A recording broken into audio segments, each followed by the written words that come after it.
Fox News Alert, Speaker Paul Ryan weighing in on the Rob Porter allegations and the security clearance process, saying there is a breakdown in the vetting system and the breakdown needs to be addressed. Hello, everyone. I'm Dana Perino, and this is the Daily Briefing. And President Trump's attorney, Michael Cohen, also facing questions about a six-figure payment to an adult film actress. Chief White House correspondent John Roberts. Never a dull day at the White House, John, and you are live on the North Lawn. What's going on today? Dana, we sort of long for a dull day here at the White House, but so far, since January 20th of 2017, we have not had one. The briefing, which again has been delayed, it's now pushed back to 3 o'clock. It was supposed to be at 1, then 2:30, now 3. Likely to be dominated again by the Porter scandal, particularly since it has now become the subject of a congressional investigation.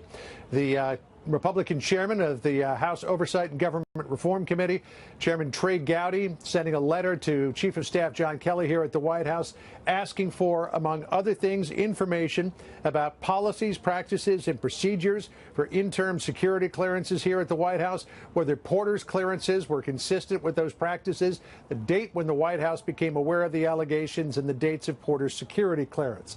Trey Gowdy definitely seems like he wants some answers. Listen to what he said this morning. I would want to know from Don McGahn and General Kelly and anyone else, what did you know? From whom did you hear it? To what extent did you hear it? And then what actions, if any, did you take? The chronology is not favorable for the White House. When you have the head of the FBI saying, we told you 3 times in 2017 and once more in 2018 for good measure, then I think the really fair questions are, what were you told? By whom were you told it? Did you have some reason to question what the Bureau told you? And if none of that is true, why did you keep him on? One thing we need to point out here, though, Dana, though the FBI Director Christopher Wray yesterday said that they informed the White House on 3 separate occasions, 4 separate occasions, actually, what was going on with Rob Porter. They did not say yesterday, the FBI Director did not say yesterday what it was that they informed the White House specifically about. So that's still a question. Trey Gowdy also wants to know the answer to that question. So he sent a similar letter to the one that he sent to the Chief of Staff, John Kelly, to the Director of the FBI. Now, there were rumors that were swirling last night that John Kelly was out as the Chief of Staff, or soon would be. Sources both inside and outside the White House tell Fox News that's absolutely not true. And certainly, John Kelly got a big measure of support a little while ago from the Vice President, Mike Pence. Listen here. John Kelly's service in uniform, his distinguished service, at our Department of Homeland Security, where we saw a dramatic reduction of illegal crossings at our southern border, and his distinguished service as Chief of Staff. It gives me and the President great confidence in this good man. John Kelly has done a remarkable job as Chief of Staff for President of the United States. I look forward to continuing to work with him for many, many months to come. Another issue that's likely to come up at the briefing this afternoon, an acknowledgement from the president's longtime personal attorney, Mike Cohen, that he personally paid $130,000 to former porn star Stormy Daniels. Cohen, in a statement to Fox News, saying, quote, I'm Mr. Trump's longtime special counsel, and I have proudly served in that role for more than a decade. In a private transaction in 2016, I used my own personal funds to facilitate a payment of $130,000 to Ms. Stephanie Clifford, that's Stormy Daniels' real name. Neither the Trump Organization nor the Trump campaign was a party to the transaction with Ms. Clifford, and neither reimbursed me for the payment, either directly or indirectly. In 2011, Stormy Daniels gave an interview in which she claimed that she had a sexual encounter with the president in 2006 at a golf tournament. She has since denied that on multiple occasions. Allegations were raised late last year that Cohen paid Daniels for her silence shortly before the election. Cohen again denies that there was any sexual encounter, but he does indicate that Daniels was paid to keep quiet, and it was him that did it, adding to that statement, saying, quote, the payment to Ms. Clifford was lawful, was not a campaign contribution or a campaign expenditure by anyone, and then going on to say that that while the story is false, he will protect the president. So Michael Cohen with a big admission there about this payment of $130,000. We do not know, Dana, and we do not know if the briefing is going to come off at 3 o'clock or if it'll be delayed again. Who is going to conduct the briefing? But we heard reports last night, or at least I was told by folks that were in the know, that they were talking about having Kellyanne McGahn appear at the briefing this afternoon. Kellyanne Conway. No, McGahn. Kelly and McGahn. Oh, and McGahn together. Kelly, yes. John Kelly. Well, that would certainly be something. McGahn. I'm sorry. I thought you meant Kellyanne, as in Kellyanne Conway. Okay, I get it. So that would be interesting, because I actually think that would be smart of them to just answer all the questions once and for all, if they can, today. So if that happens, of course, that will be interesting. But we'll bring the briefing to you whenever it comes. I mentioned this to you, or I mentioned this yesterday, not to you, Dana, but you probably remember the book from Lanny Davis, who was President Clinton's counsel, who said, the title of the book really told it all. It said, tell the truth, tell it early, tell it all, and tell it yourself. The other thing I know is from my former chief of staff, Andy Card, who said, if you have to eat crow, eat it early, because it's going to sit there and fester on your plate, and it's going to taste disgusting. Exactly. Everybody knows what leftovers taste like. All right, John Roberts from the White House, thank you so much. You bet. Thank you. Let's go to Capitol Hill and take a live look at the Senate floor as they're talking about immigration reform today. President Trump says it's now or never, but there are competing proposals in the Senate. So what is next? Mike Emanuel is on Capitol Hill with all the answers. That's a tall order, Mike. What do you have? Yeah, no question, Dana. Good afternoon to you. President Trump is backing a plan from Senate Judiciary Chairman Chuck Grassley, which mirrors the president's own blueprint on the issue. It would provide a path to an estimated 1.8 million young people brought to this country illegally by their parents over a 12-year period. Provide $25 billion for a border security plan, including more manpower and a wall. Limit family-based migration to the nuclear family, and phase out the visa lottery system. Today, the Senate Majority Leader emphasized the need to address the underlying problem and not just the status of the young people. There's a widespread desire in this chamber to find a resolution for the illegal immigrants who were brought to this country as children. Widespread agreement on that. But common sense dictates that we cannot simply treat one symptom of our broken immigration policy in complete isolation. There's also an effort by a group of 22 bipartisan senators, including Arizona's Jeff Flake and South Carolina's Lindsey Graham. A source suggests it could be a smaller agreement, just addressing the Dreamers and some border security. That group has been meeting since the government shutdown, and some of their members sound hopeful. I just came from a very productive bipartisan meeting where I think the group is getting very, very close. The challenge may be a little bit in the sequence of votes. People may need to vote for or against something before they could vote for a compromise. On the House side, GOP leaders are assessing support for a more conservative proposal from House Judiciary Chairman Bob Goodlatte. It emphasizes border security, interior enforcement, and would not provide a path to citizenship for the Dreamers. Puts money in place to build the wall. It makes sure that we have real both border security and interior security. The House are calling this a defining moment for House Speaker Paul Ryan. They are still upset that last week's budget agreement increased spending, so they are watching him on immigration. Dana? All right, Mike, thank you. Sure. More on this now with Senator Ben Cardin. He's a Democrat from Maryland who sits on the Finance and Foreign Relations Committees.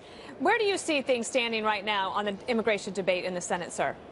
Well, Dana, we are running out of time, so I think it's very important that we get a bipartisan proposal on the floor of the Senate as soon as possible.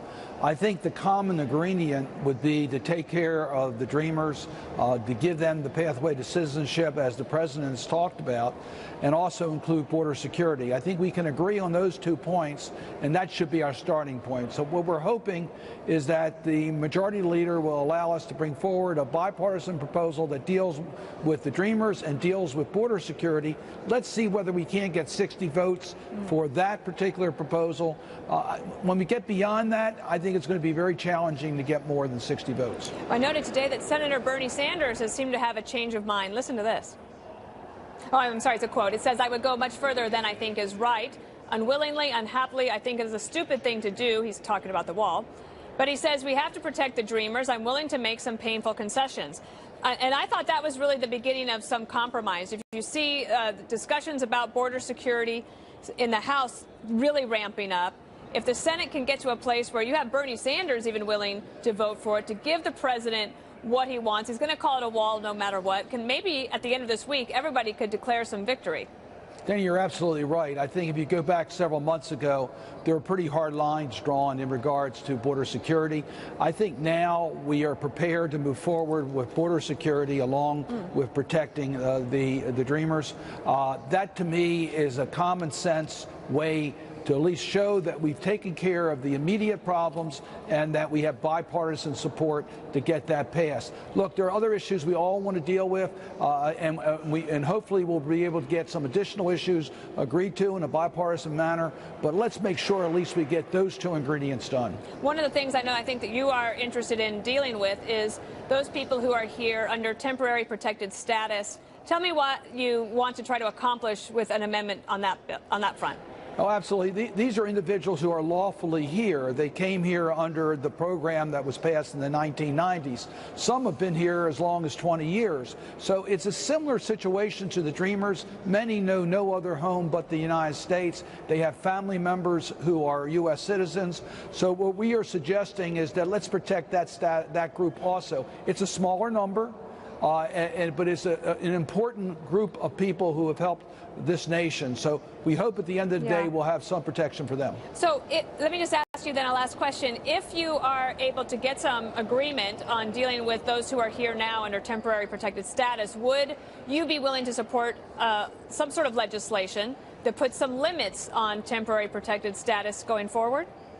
Well, I think that it is appropriate for Congress to look at appropriate oversight on how it should be called humanitarian protective status rather than temporary protective status. I agree. But I think, thank you. But I think we should look at how that authority is exercised by any president, whether it's this president or the next administration, and how Congress should oversight the use of that authority. So I think it's appropriate to try to improve how we use that status. But for the people that are here, let's make sure that they're protected. All right, Senator Ben Cardin, thank you. Thank you. So there's dramatic video of a U.S. fighter jet destroying a Russian tank in Syria. Are there growing concerns that this kind of thing could lead to a full-blown proxy war in the Middle East? Plus, how the White House is handling new questions about Rob Porter and whether Chief of Staff John Kelly knew about the allegations. I can only think that General Kelly, that this information was kept from General Kelly. That means that Chris Wray was truthful yesterday and General Kelly was truthful, but there's some sort of a disconnect in the White House.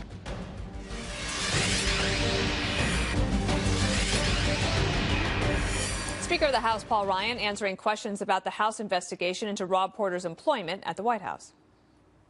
Clearly, we should all be condemning domestic violence. And if a person who commits domestic violence gets in government, then there's a breakdown in the system. There's a breakdown in the vetting system, and that breakdown needs to be addressed. Chris Sarwalt is Fox News politics editor and the editor of Halftime Report. We're on, I think, day 8 of this story now, or maybe it's 9. Take a listen to what Judge Napolitano said earlier today. I can only think that General Kelly, that this information was kept from General Kelly. That means that Chris Wray was truthful yesterday and General Kelly was truthful, but there's some sort of a disconnect in the White House. Because if this stuff came in, the stuff being the credible allegations of Rob Porter beating his 2 prior wives, if it came in March and July, how is it that the Chief of Staff didn't know about it until February?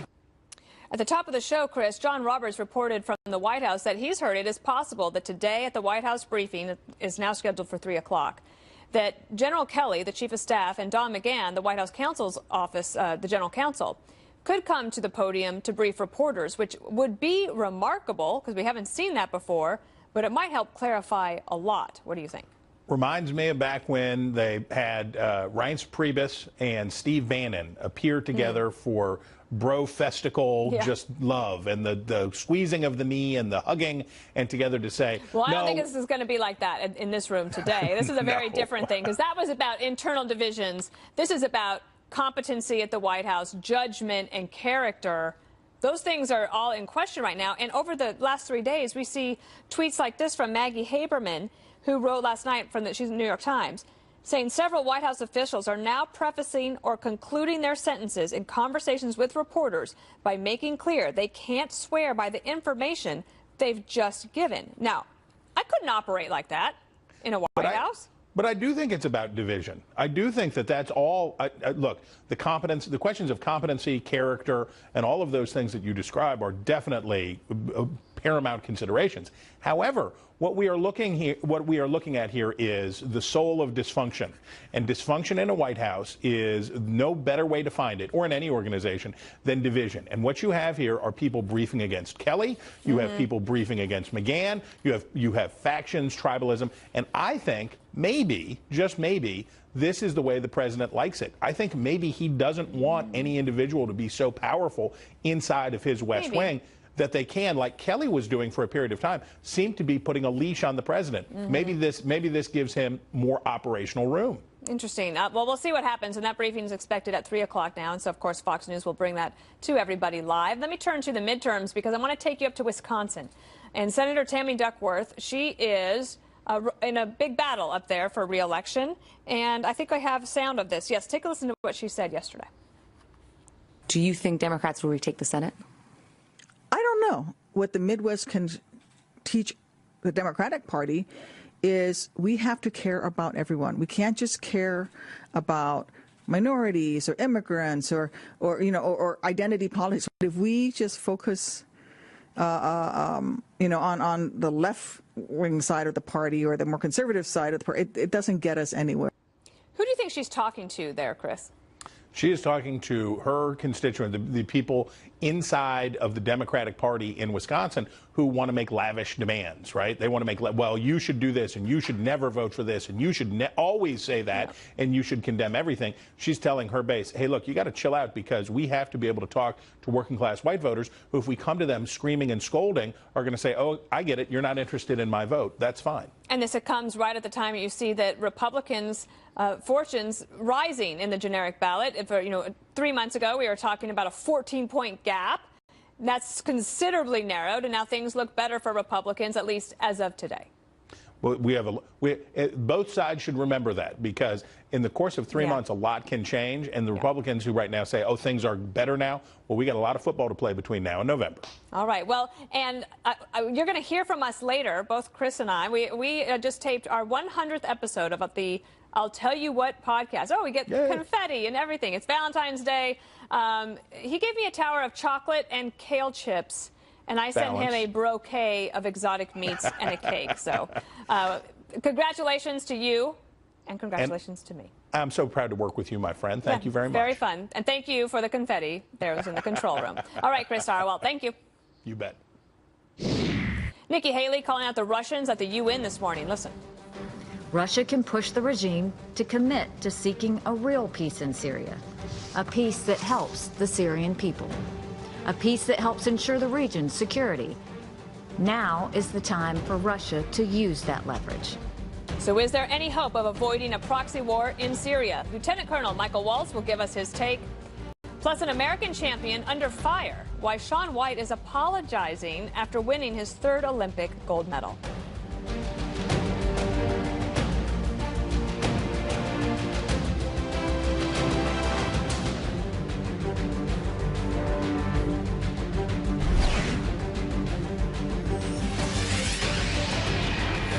Tensions escalating in Syria after a report that about 100 Russian mercenaries were killed in a U.S. airstrike.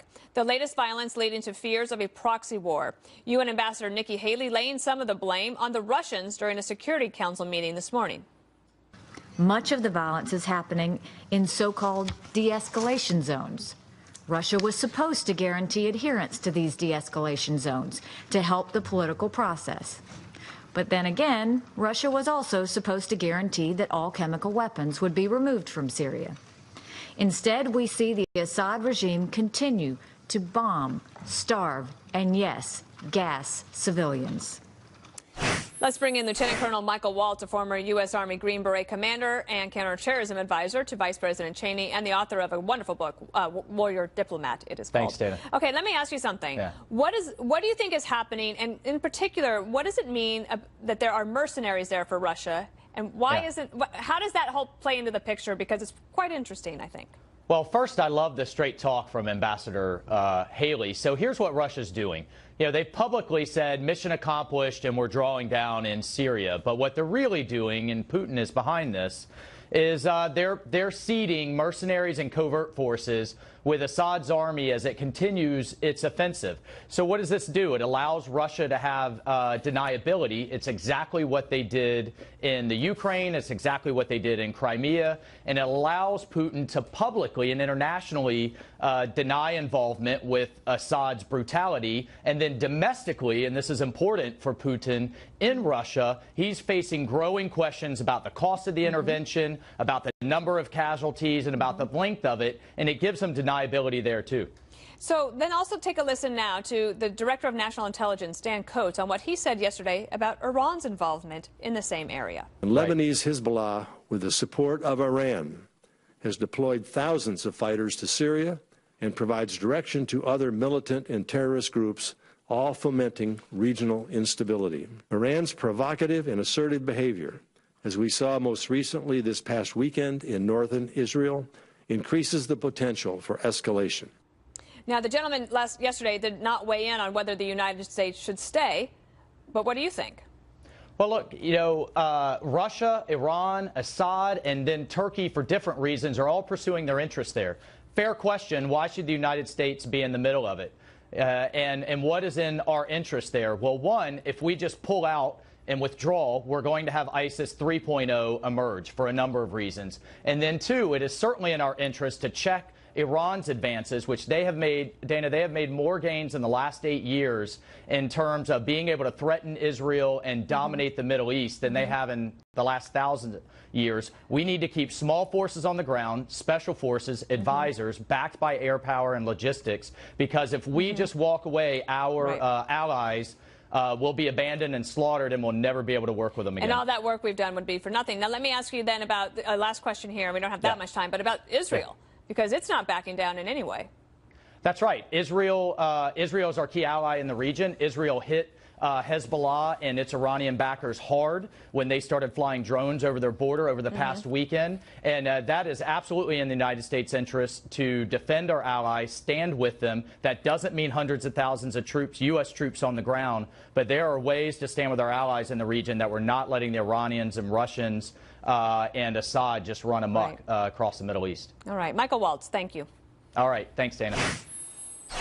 American snowboarder Shaun White is apologizing after dismissing sexual misconduct allegations against him as gossip after his third Olympic victory. White made history when he claimed gold in the men's halfpipe, something he also did in 2006 and 2010.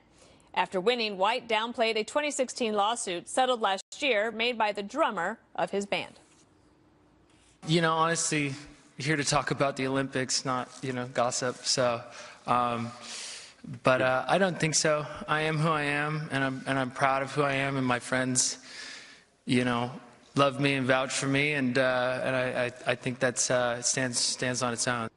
White struck a different tone on the Today Show this morning, saying, "I'm truly sorry that I chose the word gossip. It was a poor choice of words to describe a sensitive subject in the world today." So the White House briefing getting started today at 3 o'clock.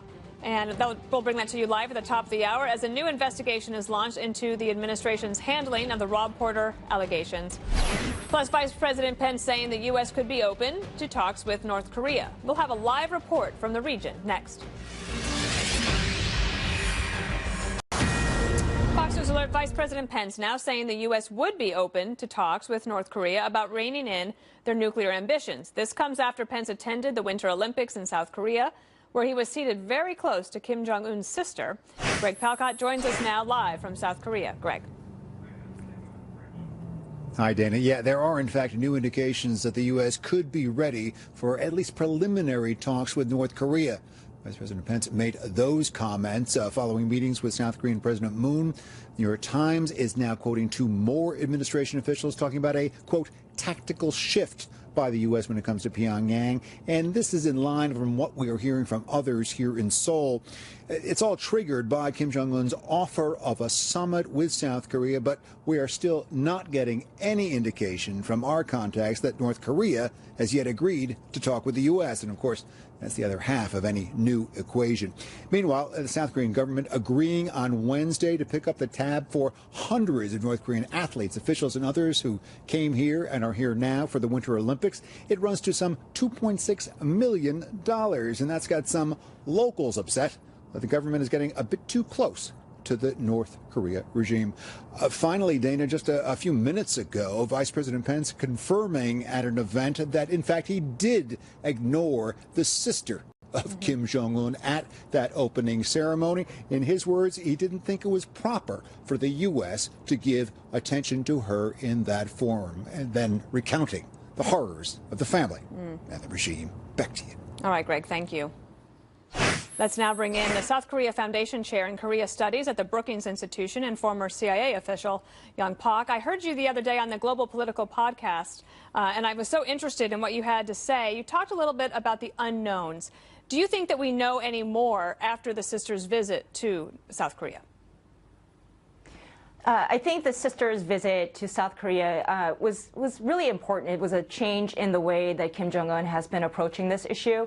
And I think it's a sign of weakness in the way that he's feeling the pinch of sanctions, he's feeling the pinch of maximum pressure, and he's feeling the pinch of perhaps domestic discontent in terms of how he's going to deliver on economic development. So I think we have to treat it that way, and that Kim is looking to probe how much or how far the South Korean government is willing to go to make inter-Korean relations better. Former Senator Dan Coates, but he's the DNI director now. He was on the Hill yesterday talking about the North Korea threat. Take a listen. Decision time is becoming ever closer in terms of how we respond to this. Our goal is a peaceful settlement. We are using a maximum pressure on North Korea in various ways, which can be described by my colleagues here. We have to face the fact that this is an potentially existential problem for the United States. I also remember listening to you and saying that your level of concern has been heightened. Why is that, and what do you think we should be doing differently, if anything? My level of concern is heightened as a result of the North Korea's increased and the pace of the developments of its nuclear weapons program, as well as the way that the Trump administration is also seeing the threat and the potential fissures between the U.S. and South Korea. So we want to make sure that we're in lockstep on the North Korea issue with our allies, South Korea as well as Japan, and to make sure that China and Russia are following through on sanctions implementation. I also wanted to ask you about this. I saw it in the Washington Post today, a South Korean professor who said that basically the North needs to help paying its bills. He said, quote, "The North constantly couples its diplomacy with demands for aid, especially cash, as though the international community has to pay for the privilege of engaging. It's symptomatic of the gangster or shakedown mentality of the North Korean elite, both towards its own people, the South, and all its other negotiating partners." And this comes after a report that South Korea is going to help pay for the travel bills and expenses for the North Koreans to come to the Olympics. What do you think of that? Yeah, North Korea doesn't do anything for free, and it certainly doesn't talk for free.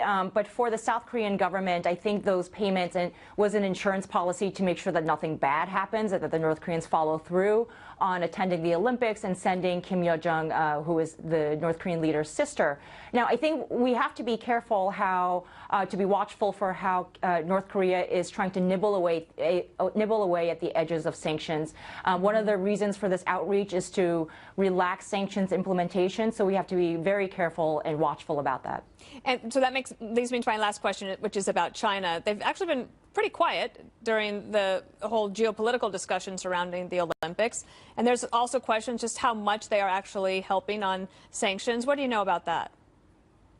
Well, I would think that that China might be relaxing sanctions implementation or will if they perceive that there's warming ties between the North and South, as well as North Korea and the U.S., if it hasn't happened already. So I think we have to make sure that to apply maximum pressure through diplomacy and to make sure that China is continuing to implement sanctions. Well, we certainly appreciate you bringing your expertise to us today. You can read more from Young Pak on North Korea on the website for the Brookings Institution as part of their essay series. I think it's called The 10-Foot-Tall Baby. Thank you.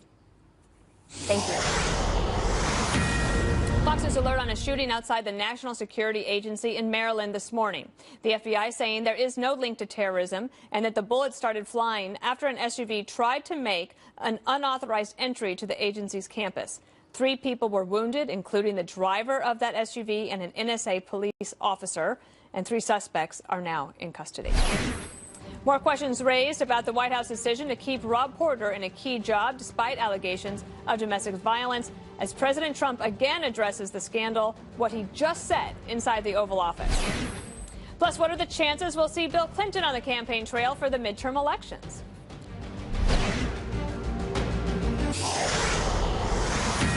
President Trump commenting on domestic violence allegations against Rob Porter. Let's listen in. That is an example of what's possible. Good things are coming our way.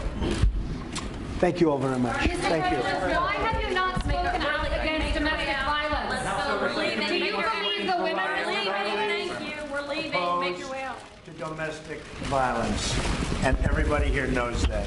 I am totally opposed to domestic violence of any kind. Everyone knows that, and it almost wouldn't even have to be said.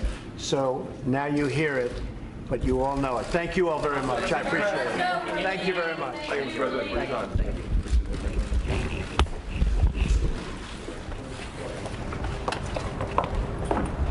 President Trump in the Oval Office, he was having a meeting there talking about tax reform, but he got asked a question about the Rob Porter situation and domestic violence. Let's bring in Chris Freites. He's the founder of Storyline and the host of Politics Inside Out, on Sirius XM POTUS. And Jamie Weinstein is the host of the National Review online podcast, The Jamie Weinstein Show. Glad to have you both here. That's the first time we've heard the president comment on this beyond the tweet that he put out last Saturday.